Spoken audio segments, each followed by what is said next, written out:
Mike Branton here, student pastor at Sun Valley. Today we're going to be looking at Galatians chapter 4, verses 4 and 5.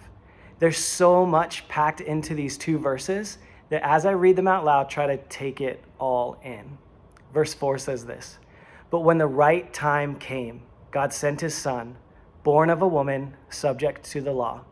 God sent him to buy freedom for us who were slaves to the law, so that he could adopt us as his very own children."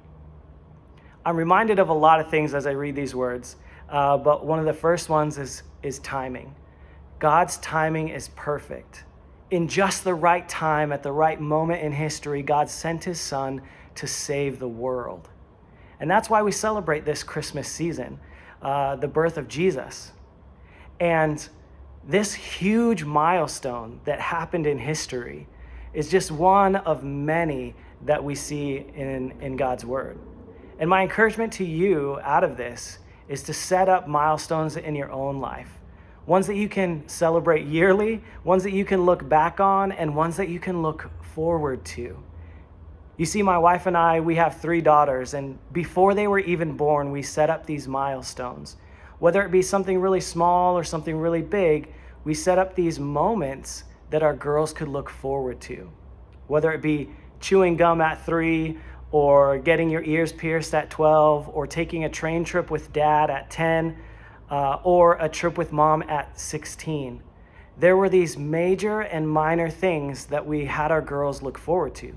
And the whole premise was that good things are worth waiting for.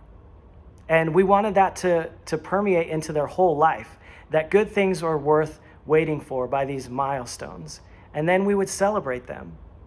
And the same thing is true of God's word. We can celebrate this Christmas season as a huge milestone in history, and we can take a look back at what God did for us. And I would encourage you and your family this year to not get sidetracked by the busyness of the season and get distracted, but to really celebrate why we celebrate Christmas. To look at the reason why we celebrate Christmas. You see, the other thing that I would encourage you to do is read this chapter, because there's a ton of great stuff in it, Galatians chapter 4.